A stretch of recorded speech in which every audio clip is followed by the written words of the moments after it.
était une fois Mila, Mathis, Yann, Léo, Ismaël, Ainoa, Grégoire, Nathan et Alazaïs, Louis, Justine, Paul, Fabrice, Angélique, Cédric, Frédéric, Muriel et Nathalie qui tous avaient un papy en commun, Roger. On appelle les papys des ancêtres. Oui, ça peut remonter très loin des ancêtres, jusqu'à Adam et Ève, et même jusqu'aux hommes préhistoriques. Quand Roger est né, le 2 mars 1923, Soulier-Issette était déjà une vieille maison. Elle avait presque 100 ans et plein d'ancêtres avaient déjà vécu dedans. C'est en 1838 que les arrière-grands-parents de Roger, Antoine et Rosalie, décidèrent de s'installer ici. Ils prévoyèrent tout ce qu'il fallait pour construire leur maison. Les pierres, les fenêtres, la porte, tout a été répertorié. Une maison d'une longueur de 7 mètres et demi, sur une largeur de 5 mètres et une hauteur de 5 mètres 3 quarts, avec 2 portes en pierre de même taille, une au rez-de-chaussée et l'autre au premier étage. Avant ce grand chantier, Antoine et Rosalie habitaient déjà Soulier-Issette. Ils s'étaient installés un peu plus haut dans le village, à l'emplacement de la maison vieille des Barbances. Mais cette maison n'existe plus. Elle a été détruite par un incendie. C'était le papy de cet Antoine, c'est-à-dire le papy du papa de papy, qui avait choisi de venir vivre à Soulier-Issette. Ce papy du papa de papy s'appelait Jean. Il venait de se marier avec Jeanne, une jolie jeune fille de Soulier-Issette. Ce Jean était charpentier. Il était né à Jarlagou, près de Rieux-Pérou. Les noces de Jean et de Jeanne, le 14 juin 1757, ont scellé l'installation durable des Malater à Soulier-Issette. C'est l'origine de notre branche familiale et ce village, c'est notre berceau. Mais revenons à Papy Roger. Il est le premier garçon de Marie Lagarrigue et de Jean-Antoine Malater. Ses parents n'étaient déjà plus tout jeunes quand il est né. Ils s'étaient mariés en 1905. Leur contrat de mariage détaille ce qu'il y avait à la ferme. En considération du présent mariage et pour aider les jeunes époux à en supporter les charges, Monsieur Malater, père, fait donation de bâtiments d'habitation. Bâtiments ruraux, cours, jardins, prés, champs, châtaigneraies, bois et pâtures et autres terres cultivées incluses. À ce domaine est attaché 8 cochons, estimés 250 francs, 5 vaches, estimées 800 francs. 2 ans après leur mariage, une petite Marie naît à Soulier-Issette. Ensuite naît Louise, puis Sylvie, puis c'est la guerre. En août 1914, Jean-Antoine quitte Soulier-Issette. Grâce à son physique avantageux, puissant et costaud, il est chasseur alpin. Jean-Antoine Malater de Soulier-Issette. Cheveux, sourcils et yeux châtains. Nez moyen, bouche moyenne. Menton rond, visage ovale, 1,66 m. Pendant ces 4 années que dure cette terrible guerre, c'est sa femme Marie qui s'occupe de tout à la ferme. Jean-Antoine lui écrit. Le 6 avril, me voilà te répondre, ma chère Marie, à ta lettre, qui m'a fait un grand plaisir, en voyant que tu me parles si bien. Je vais très bien, et je suis toujours en bonne santé. Je ne désire que revoir Soulier-Issette. De même, tu garderas la carte, et je t'en enverrai d'autres pour que tu vois tous les châteaux. Je viens de recevoir des nouvelles de la maison. Ils m'ont dit qu'ils sont venus à Soulier-Issette, et ils m'ont dit beaucoup de choses que tu ne me dis pas. Cela me touche, ce que tu as fait quand ils sont venus. Ma bien-aimée, je suis toujours en bonne santé.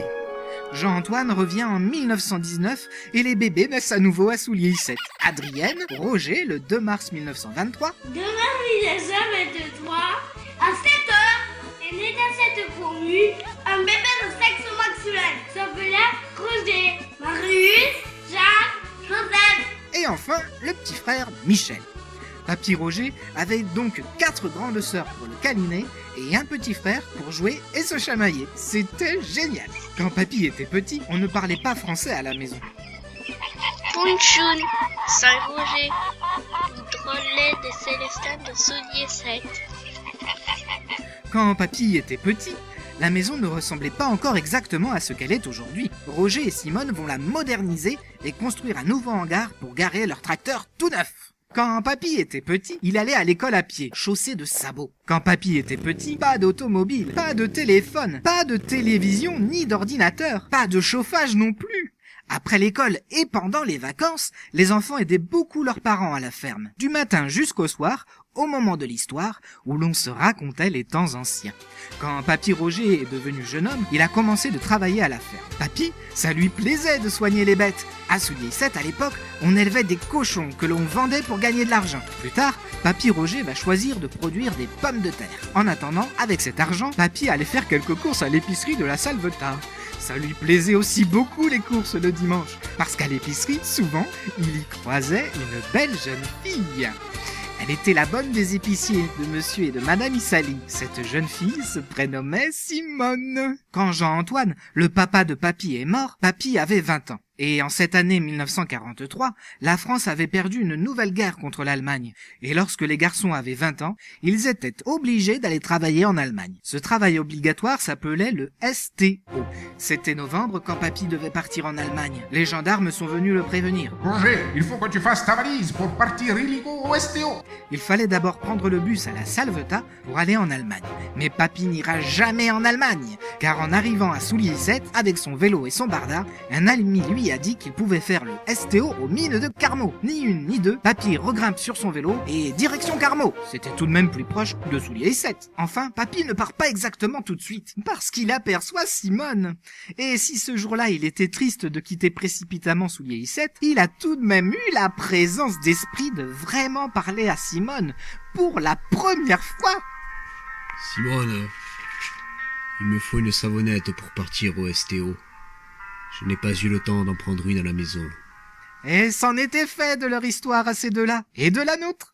Ils étaient devenus amoureux l'un de l'autre. Papy va rester jusqu'en juin 1944 aux mines de Carmaux, jusqu'à la libération de la France. Quand il rentre à Soulier-Seth, il reprend le travail à la ferme. Il entreprend d'abattre ses châtaigniers pour rendre les sols cultivables. Il va souvent aussi à Cadoulette faire sa course à Simone. Elle habite là, avec ses parents, ses grands-parents et sa ribambelle de frères et sœurs.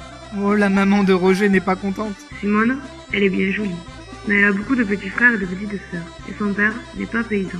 Avec tout ça, Marie n'est pas sûre que Simone soit parfaite pour accompagner son Roger à la ferme toute une vie. Si elle savait, Marie, que l'histoire d'amour de Roger et Simone, c'est la plus longue que nous n'ayons jamais connue. Finalement, elle y consent à ce mariage, et la noce a lieu le 5 juillet 1945 à l'église de l'Escu. On festoie dans les prés de Cadoulette. Roger et Simone étaient très heureux ce jour-là. D'ailleurs, ils eurent beaucoup d'enfants, de petits-enfants et d'arrière-petits-enfants. Grâce à eux, il y aura plein d'autres petits Malater, Valaillé, Garrick, Reynal, Ferrat et Montrosier.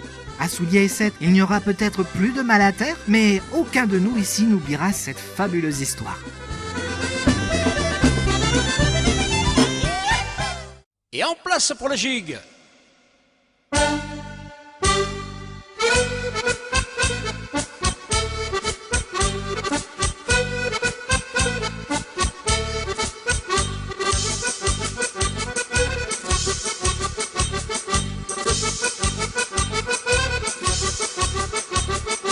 C'est la fille de la meunière qui dansait avec son gars, qui a perdu la jarretière de son bas, qui tenait guère, qui tenait pas, qui tenait.